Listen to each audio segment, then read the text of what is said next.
Salam əziz izləyicilər. Mən ağaçların bəzilərini daramağa gecikmişəm. O cümlədən biri də bax budur. Körpə ağaçdır.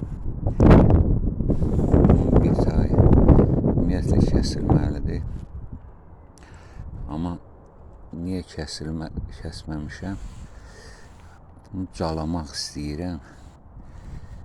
Calaq tutandan sonra çıxardıb iki ağac kimi müxtəlif yerlərə basdırılmalıdır. Elə ona görə də daramamışam. İndi isə daramaq.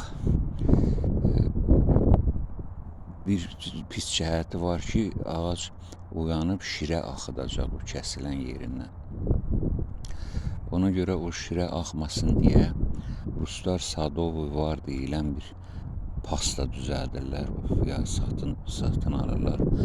Onunla həll eləmək olur.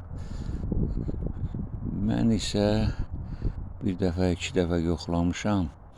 Adicə şpaxlovka yoxdur, əhəng şpaxlovka. Bax, ondan sürtmüşəm, görmüşəm ki, ağacı qoruya bilibdir. Əgər indi daramaq istəsəz, mütləq kəsdiyiniz yeri gərək şirə axmasının qarşısını alasınız. Sağ olun, sağlıqla qalın.